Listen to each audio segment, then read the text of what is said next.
नमस्कार, न्यूज 8 देख रहे हैं आप और मैं हूं आपके साथ पूजा वाधवानी। गुजरात के 182 विधानसभा सीटों पर हुए चुनाव के लिए वोटों की गिनती जारी हो चुकी है। शुरुआती रुझानों में भाजपा जहां बहुमत से काफी आगे निकल गई है, वहीं कांग्रेस और आम आदमी पार्टी का बुरा हाल यहां पर नजर आ रहा है। वहीं हिमाचल प्रदेश की बात करें तो सभी 68 सीटों के शुरुआती रुझान आ चुके हैं। इसके अनुसार सत्ताधारी भारतीय जनता पार्टी से कांग्रेस आगे निकल गई है, लेकिन इससे पहले प्रचार के दौरान नेताओं ने एक दूसरे पर जमकर निशाना साधा और रक्त कीचड़ भी उछाला था। इस बयानबाजी का कितना असर हो रहा है, देखिए एक रिपोर्ट।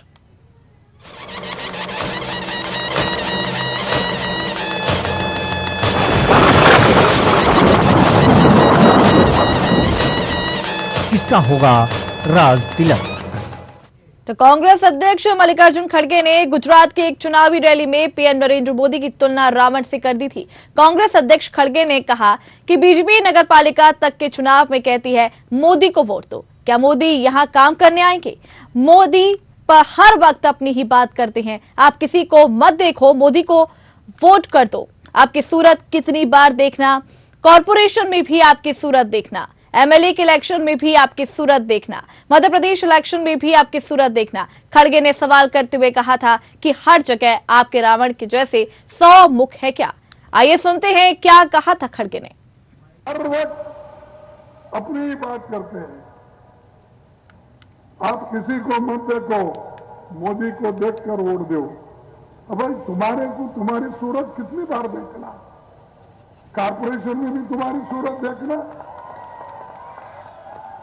एमएलए इलेक्शन भी तुम्हारी सूरत देखना, एमपी इलेक्शन में भी तुम्हारी सूरत देखना।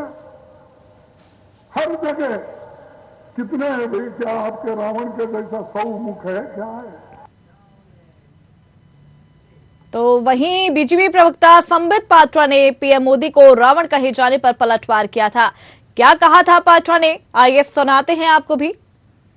जिस प्रकार का बयान, जिस प्रकार का वक्तव्य कांग्रेस के अध्यक्ष खड़गे साहब ने माननीय प्रधानमंत्री श्री नरेंद्र मोदी जी के लिए दिया है, उन्होंने माननीय प्रधानमंत्री श्री नरेंद्र मोदी जी को रावण कहा है।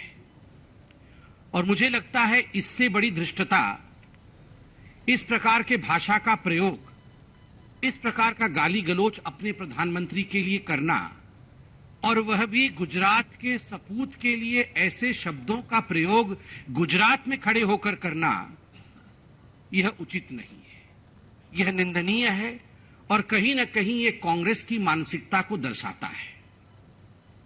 नरेंद्र मोदी जी गुजरात के वह पुत्र हैं, नरेंद्र मोदी जी वह गुजराती है जो आज ये कहने से अतिशयोक्ति नहीं होगा कि वो गुजरात के स्वाभिमान के रूप में, हिंदुस्तान के प्रधानमंत्री के रूप में विगत 8 वर्षों से काम करते हुए हिंदुस्तान के प्रत्येक गरीब को, हिंदुस्तान के प्रत्येक पिछड़े को, हिंदुस्तान के प्रत्येक मजदूर को किस प्रकार से आगे लिया जा सके, उसका विकास कैसे हो, उसके लिए अनवरत कार्य कर रहे हैं।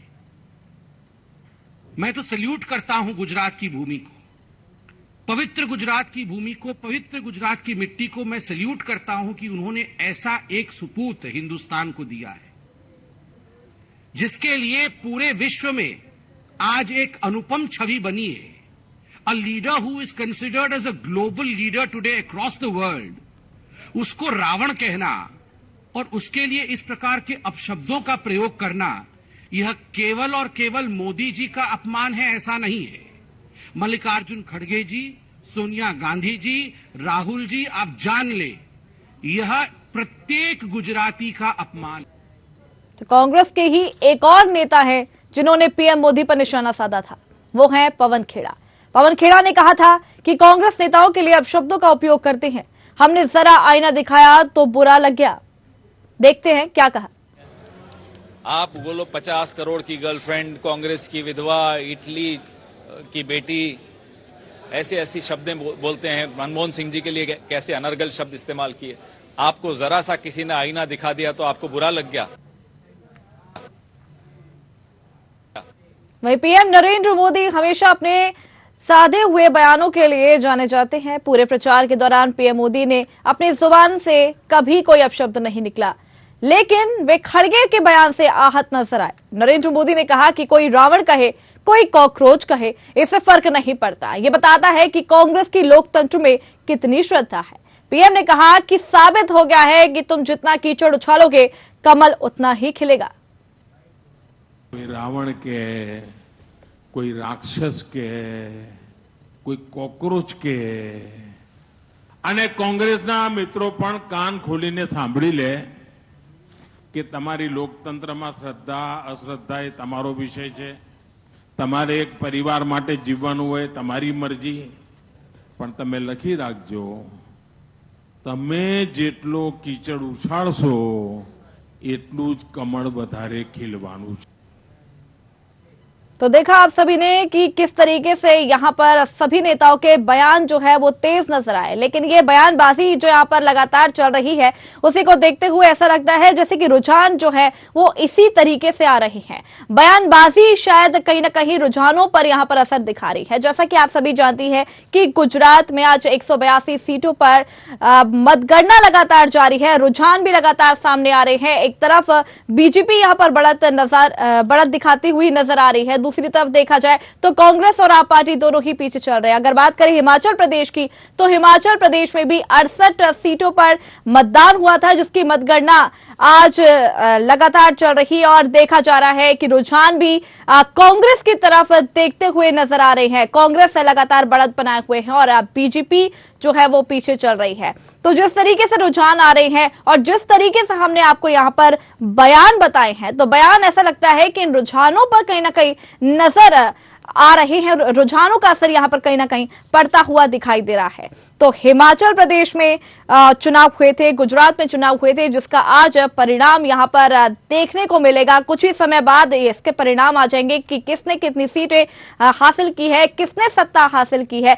बहुत जोरों शोरों से इन सीटों पर, इन चुनावों पर सभी ने मेहनत की थी। एक तरफ आप पार्टी ने भी यहां पर गुजरात में अपना परचम लहराने की यहां पर कोशिश की थी। जिस तरीके से दिल्ली में मॉडल बनाया गया है उसी की तर्ज पर देखा जाए तो गुजरात में भी अपना परचम लहराना चाहती थी, लेकिन अभी तक जिस तरीके से रुझान सामने आए हैं ऐसा बिल्कुल भी नहीं लग रहा कि आप पार्टी जीत सकती है, क्योंकि आप पार्टी ने जितनी यहां पर मेहनत की थी कहीं ना कहीं वे सफल नहीं हो पाए हैं। और जिस तरीके से अगर हम बीजेपी का ग्राफ देखें तो 2002 से लेकर के लगातार बीजेपी का ग्राफ जो है वो नीचे आ रहा था, लेकिन अभी तक जो रुझान सामने आया है उसको देखते हुए सिर्फ यही दिख रहा है कि एक बार फिर बीजेपी सत्ता में आ सकती है। और जिस तरीके से भी रुझान आए हैं, सीटें जो हैं एक बार फिर बढ़ती हुई यहां पर दिखाई देंगी। बता दें आपको कि 2002 में 127 सीटें थी बीजेपी के पास, लेकिन 2017 की यदि हम बात करें तो सिर्फ 99 सीटें थी बीजेपी के पास। लेकिन जिस तरीके से रुझान गुजरात में सामने आ रहे हैं,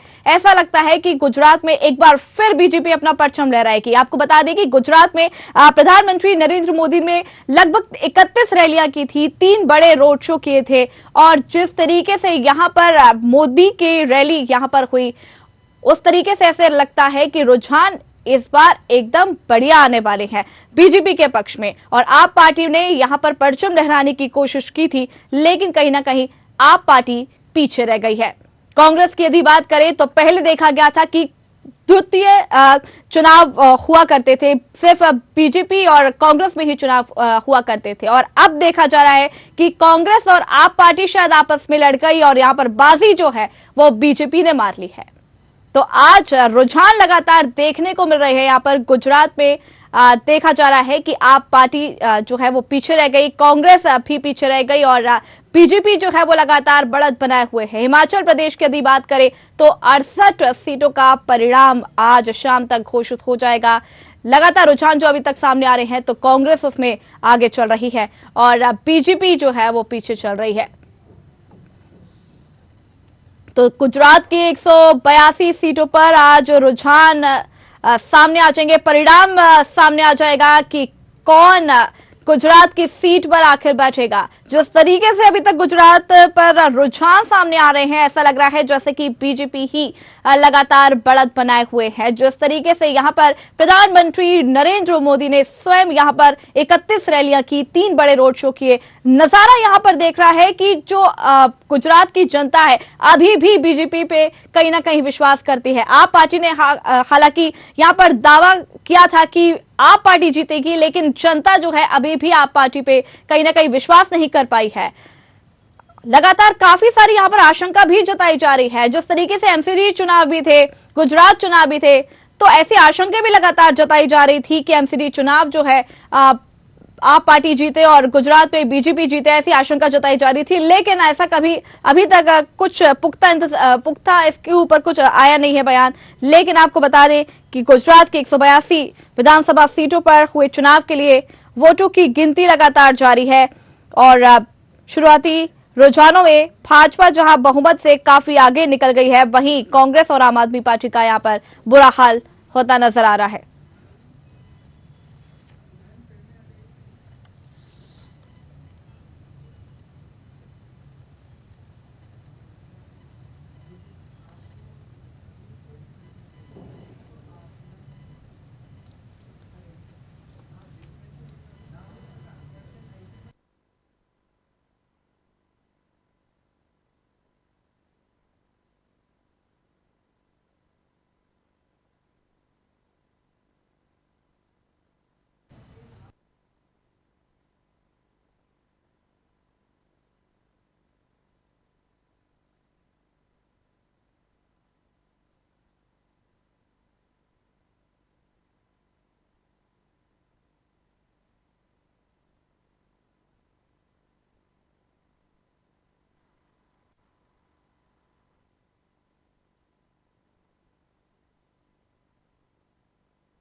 हम जानकारी लेंगे। हमारे साथ मेहमान हमारे साथ जुड़ गए हैं, बीजेपी से हमारे साथ जुड़ गए हैं कैप्टन आई सिंह भदौरिया जी हमारे साथ जुड़ गए हैं। इसके अलावा आपसे रमाकांत पटेल हमारे साथ जुड़ गए हैं। आप दोनों का बहुत बहुत स्वागत है हमारे इस कार्यक्रम में।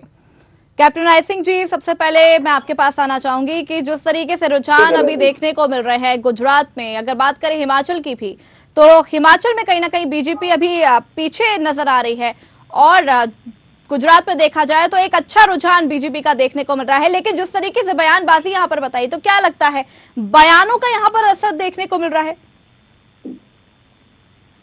हिमाचल में और गुजरात में तो आपको देख रहे हो, हमने जो है ना कई दशकों पुराना रिकॉर्ड मैंने तोड़ दिया है।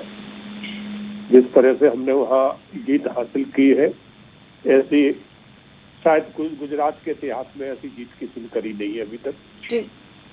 तो और अभी काउंटिंग चल रही है, हो सकता है अभी 58 पे हम चल रहे हैं। सर, एक मिनट में आपको रोकना चाहूंगी। हमारे साथ एक और मेहमान इस कार्यक्रम में जुड़ गई हैं, गरिमा जी हमारे साथ जुड़ गई हैं, जो कि कांग्रेस प्रवक्ता है। आपका भी बहुत बहुत स्वागत है गरिमा जी। कैप्टन जी, आप अपनी बात रख सकते हैं। हाँ, तो गुजरात में जो हम जीत हासिल कर रहे हैं, ये हमारे नेता प्रधानमंत्री की मेहनत की जीत है जी, हमारे विकास कार्यों की जीत है। जिस तरह से हमारे प्रधानमंत्री, आपने देखा हो कि गुजरात मॉडल की बात हर बार करते रहे और उसी हमारे गुजरात मॉडल को कांग्रेस और दूसरी पार्टियां उसमें क्या क्या कमियां, क्या क्या बुराइयां करते रहे, मगर जनता ने साबित कर दिया कि गुजरात मॉडल है, इसको झुटलाया नहीं जा सकता। जिस तरह से एक तरफा हमें जनादेश वहां मिला है, तो गुजरात की जनता ये साबित कर चुकी है कि गुजरात मॉडल है तो है, उसको आपके कहने से कोई फर्क नहीं पड़ता। आज देखिए गुजरात में, जबकि कांग्रेस ने वहाँ काफी समय तक शासन किया है, आज कांग्रेस की कितनी बुरी दुर्दशा है वहाँ पर कि आज 60 पर माइनस में जा रहे हैं। जो पिछली बार सीटें मिली थी उसमें भी जो है ना माइनस में चले गए, 61 सीटें माइनस हुई है।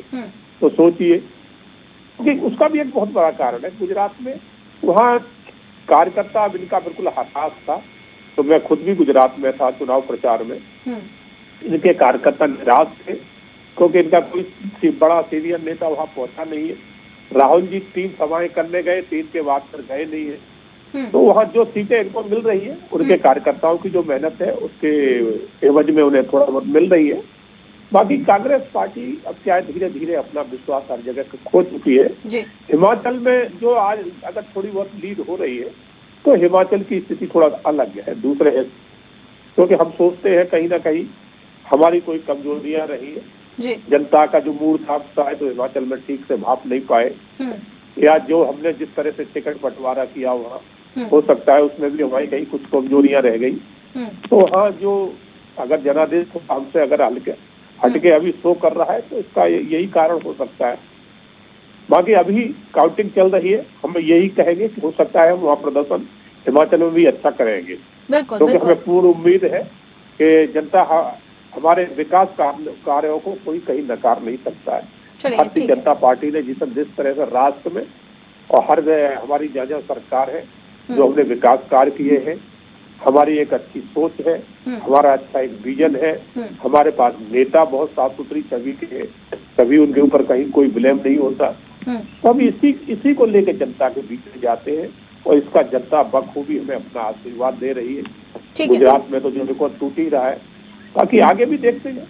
जी ठीक है, रमाकांत जी मैं आपके पास आना चाहूंगी कि जिस तरीके से कैप्टन जी ने कहा कि यहाँ पर कई विकास के कार्य किए हैं, इसलिए जनता ने यहाँ पर उन पर विश्वास किया है। गुजरात में आप पार्टी ने भी काफी सारे यहाँ पर परचम लहराने का एक दावा किया था, लेकिन क्या लगता है क्या कमी रह गई?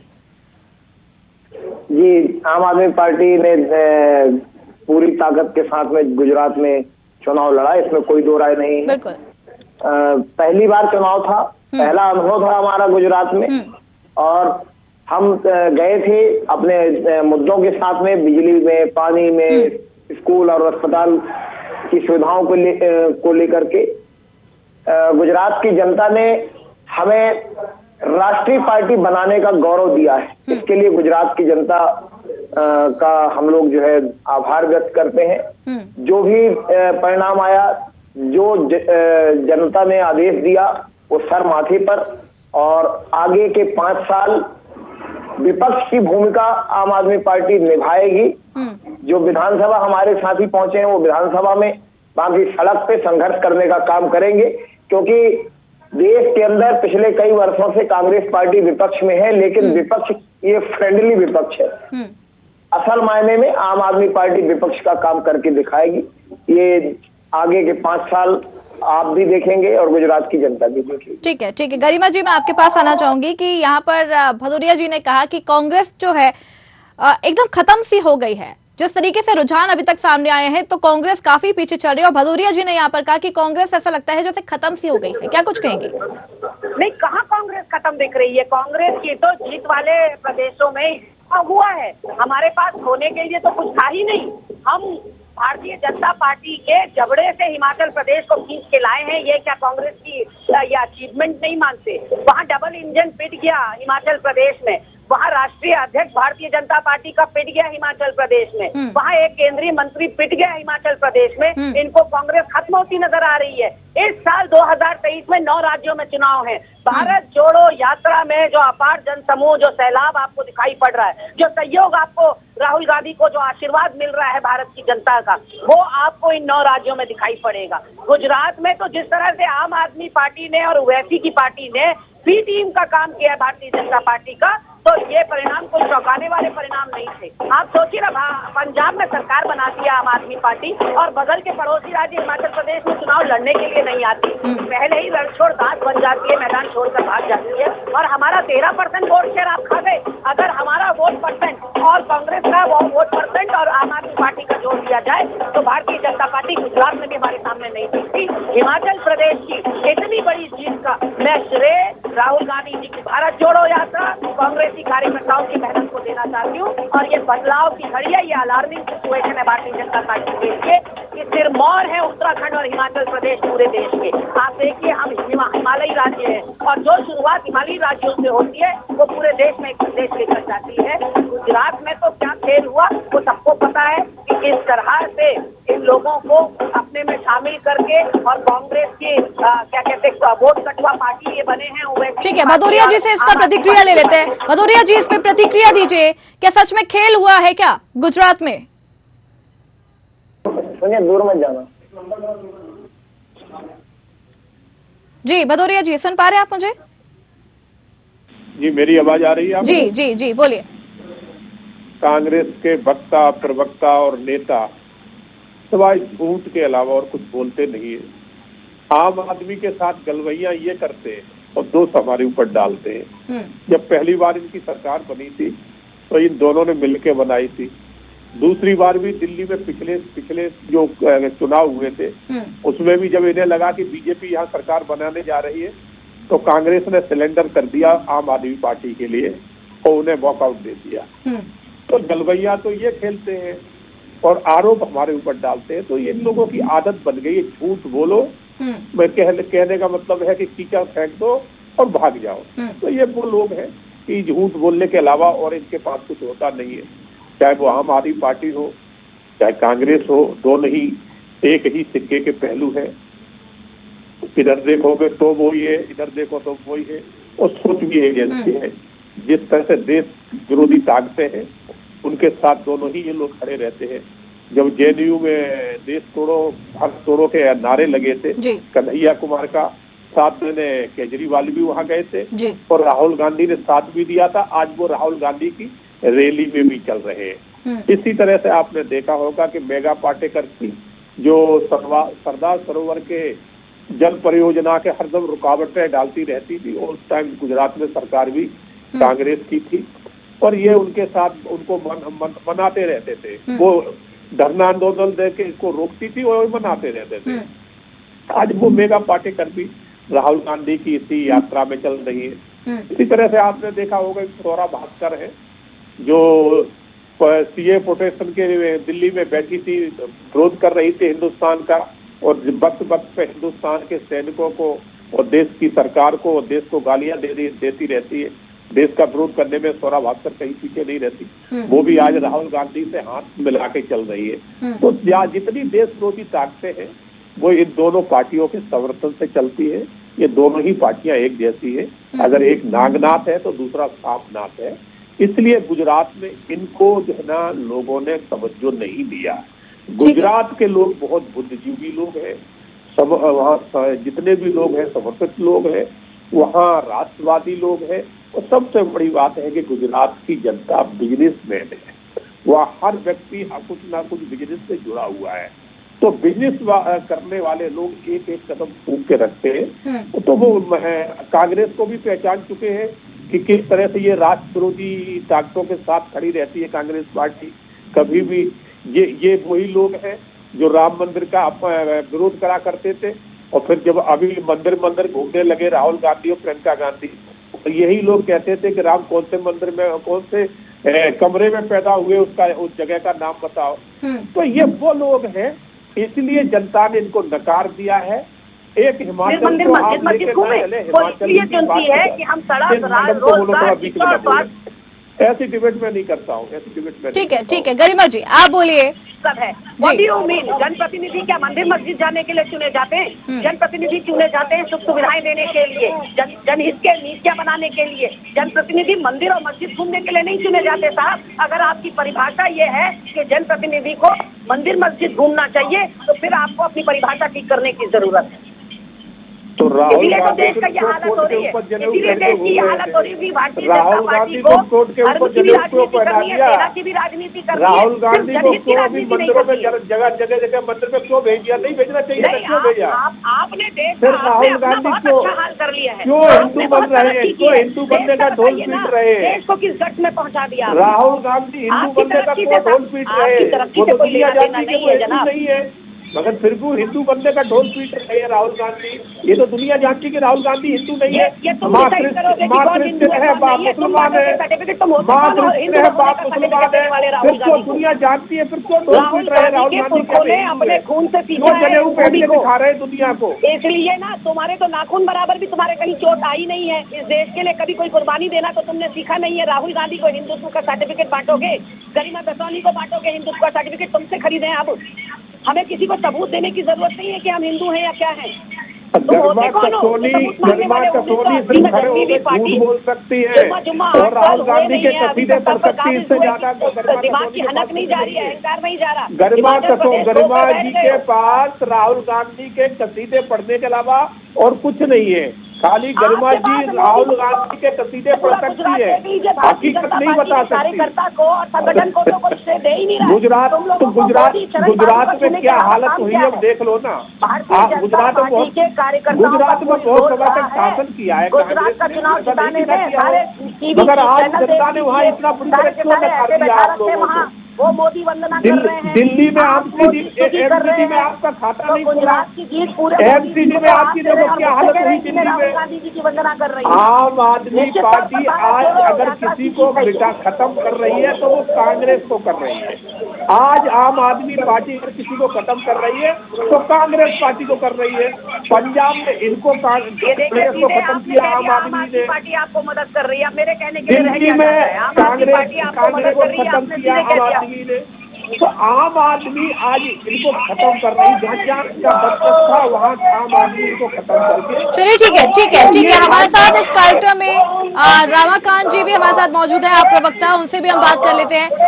रमाकांत जी, जिस तरीके से यहाँ पर देखा जा रहा है कि आप पार्टी ने कहीं ना कहीं यहाँ पर मुद्दों को उठाया था, बेसिक मुद्दों को उठाया था, लोगों के हित में काम करने के लिए आम जनता से भी संवाद कर रही थी आप पार्टी, लेकिन कहीं ना कहीं रुझान उस तरीके से नहीं आया है। ऐसा लगता है जैसे बीजेपी को कोई हिला नहीं सकता, ऐसा कुछ है? देखिए, यही भ्रम था। पहले बीजेपी के 15 साल से एमसीडी में सरकार थी दिल्ली में। अभी जो कल परिणाम आए हैं, आम आदमी पार्टी ने बीजेपी का 15 साल का किला ध्वस्त किया है। पहला चुनाव था, आम आदमी पार्टी नई पार्टी है, 10 साल बने हुए हैं। 10 साल में राष्ट्रीय पार्टी होना ही अपने आप में एक बड़ी बात है। पहुंचे थे गुजरात तुम लोग। ये हो पाया है माननीय अरविंद केजरीवाल जी के मार्गदर्शन में, उनके नेतृत्व में।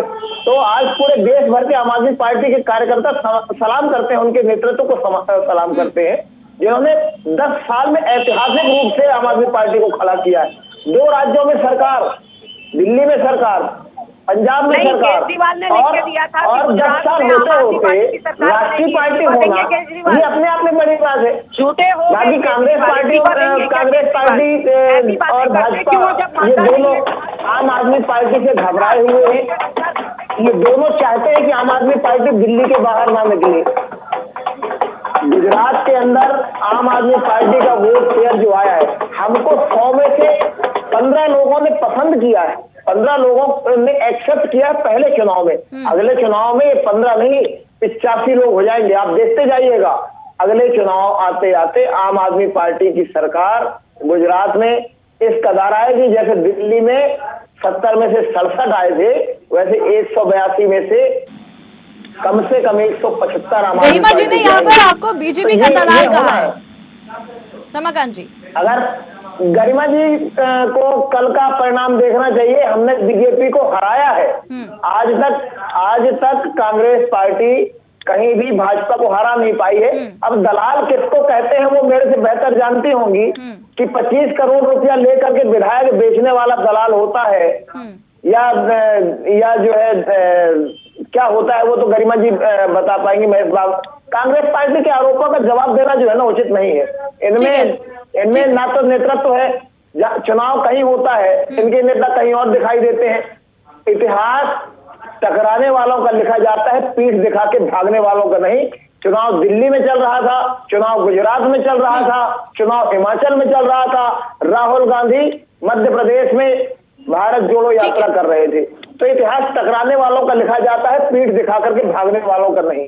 ठीक है भदौरिया जी, आज समय हमारे पास कम है और चर्चा बहुत सारी करनी होती है, लेकिन जिस तरीके से यहाँ पर रुझान सामने आ रहे हैं, आपसे बात करेंगे। गरिमा जी, आपके पास मैं आना चाहूंगी कि जिस तरीके से एक बार अरविंद केजरीवाल ने एक प्रोग्राम में यहाँ पर कहीं ना कहीं भविष्यवाणी की थी कि कांग्रेस सिर्फ 5 ही सीटें ला पाएगी गुजरात में, लेकिन यहाँ पर देखा जा रहा है कि आप पार्टी के भी रुझान कुछ ठीक नहीं आ रहे, क्या कुछ कहेंगे? पूजा जी, मैं रमाकांत जी से वही सवाल पूछ रही थी कि केजरीवाल जी ने लिखित रूप से ये घोषणा की थी कि गुजरात में आम आदमी पार्टी सरकार बनाने जा रही है, इस्तीफा देंगे केजरीवाल जी। इतना झुकलर एक बैठा हुआ है दिल्ली में, दोनों के दोनों लगभग दिल्ली में बैठे हुए, एक केंद्र सरकार चला रहे हैं और एक दिल्ली की विधानसभा चला रहे हैं। ऐसे में निश्चित रूप से इन लोगों से पार पाने की जरूरत है। पूरे देश की जनता को। ये फ्री की चटनी बांटते रहते हैं, कभी फ्री का बिजली ले लो, फ्री का पानी, ना इनका जादू उत्तराखंड में चला, ना इनका जादू अब गुजरात में चला। ये फ्री बांटते रहे सारी योजनाएं, इन्होंने सोचा कि फ्री में ही हमको सरकार भी मिल जाएगी, लेकिन ऐसा हुआ नहीं। अचंभित करने वाली बात है कि पंजाब में जो सरकार चला रहे हूँ वो बगल के पड़ोसी राज्य में हिमाचल में चुनाव क्यों नहीं लड़ने आते। इन समीकरणों रमाकांत, आप कुछ कहना चाह रहे हैं? जी जी बोलिए रमाकांत जी। मैं ये बोल रहा हूँ, गरिमा जी को बड़ी तकलीफ है। हम अगर हिमाचल में नहीं लड़े तो अगर हम लड़ लेते तो हिमाचल में इनका आरोप होता कि हमको हराने आ गए। ये बड़ी तकलीफ है। नहीं लड़े तो इनको दिक्कत है कि क्यों नहीं लड़े। क्यों नहीं लड़े? पहले इनको क्लियर करना चाहिए इनका विजन क्या है, ये क्या चाहते हैं। आम आदमी पार्टी चुनाव कहाँ लड़े, कहाँ नहीं लड़े, जहाँ लड़े वहाँ अगर कांग्रेस खत्म हो जाए, दिल्ली में लड़े तो हम क्या बीजेपी की सहयोगी टीम हो गए, बीजेपी की बी टीम हो गए। हम पंजाब में लड़े तो बीजेपी की बी टीम हो गए। अरे भाई, कांग्रेस जहाँ कुछ नहीं कर पाती है वहां पे आम आदमी पार्टी को बी टीम बताती है, भाजपा वाले कांग्रेस की बी टीम बताते हैं। तो ये लोग आपस में तय कर लें कि हम किसकी बी टीम है, किसकी ए टीम है। लेकिन मैं देशवासियों को बतलाना चाहता हूँ, हम देश की ए टीम है, भाजपा कांग्रेस की बी टीम नहीं है। ठीक है, हम देश की ए टीम है, देश के लोगों के लिए काम करने पे विश्वास करते हैं। बिल्कुल, रुझान जिस तरीके से आएंगे वही देखने वाली बात होगी कि किस तरीके से रुझान आते हैं। ठीक है ठीक है ठीक है। आखिरी प्रतिक्रिया कैप्टन आई सिंह जी आपसे लेना चाहूंगी है कि जिस तरीके से गुजरात में तो अच्छे रुझान आ ही रहे हैं, आपके पक्ष में आ रहे हैं, लेकिन हिमाचल प्रदेश की यदि बात करें तो रुझान कुछ गड़बड़ाते हुए नजर आ रहे हैं। क्या लगता है हिमाचल प्रदेश में क्या कमी रह गई बीजेपी से? हाँ, अभी तो काउंटिंग चल रही है, अभी हम इस जल्दबाजी में कुछ कह नहीं सकते हैं। बाकी अगर कोई हमारी कमजोरियां रही तो बिल्कुल उसके ऊपर मंथन करेंगे कि हम कहाँ कमजोर रहे, क्योंकि कमजोरी के ऊपर ध्यान देना बीजेपी का बिल्कुल मुख्य कार्य होता है। हमारा संगठन इन बातों पे विशेष ध्यान रखता है कि कहाँ हम कमजोर रहे। मगर हमने जिस तरह से 27 साल के बाद भी गुजरात में जो परफॉर्म की है वो वर्ल्ड रिकॉर्ड वाली बात है। आज इस गुजरात की जीत को पूरा वर्ल्ड देख रहा है, हिंदुस्तानी नहीं देख रहा है कि जहाँ 27 साल बहुत बड़ी एक लंबा अरसा होता है, उसके बाद भी अगर इतनी बड़ी जीत हासिल की है कि जहाँ एक सबसे पुरानी पार्टी कांग्रेस आज उसका नामो निशान हमने खत्म कर दिया है। आम आदमी पार्टी भी दिल्ली मॉडल लेके आई थी फ्री फ्री फ्री फ्री बांटने के लिए, जनता ने उसको बुरी तरह से नकार दिया है कि यहाँ तुम्हारी फ्री की रोटियां हमें नहीं चाहिए। 2-4 सीटें मिलती हैं तो वो आप उसमें पार्टी का योगदान न माने, वो एक जो कार्यकर्ताओं का अपनी एक जो लोगों के साथ जुड़ाव होता है, अपनी खुद की उनकी ताकत होती है। तो ऐसे तो निर्दलीय भी जीत के आ जाते हैं। तो इसमें हम ये नहीं कहते कि हाँ आम आदमी पार्टी की वजह से ये सीटें आई हैं। निर्दलीय जीत रहे वो भी तो अपने, वो तो किसी पार्टी के नहीं होते।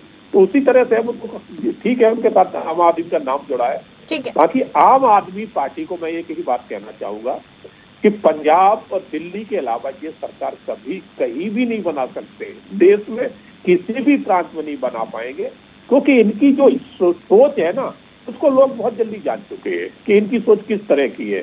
कि ये ने अगर देश में इन्हें सत्ता के लिए अगर देश को बेचना पड़े तो ये पीछे नहीं रहेंगे। जिस तरह से इन्होंने देश विरोधी ताकतों का साथ दिया है, पंजाब में दिया हो चाहे दिल्ली में बैठ के दिया हो और आज भी दे रहे हैं, तो ये बात लोग बहुत अच्छी तरह पहचान चुके हैं कि केजरीवाल अच्छे नेता साबित नहीं हो सकते हैं।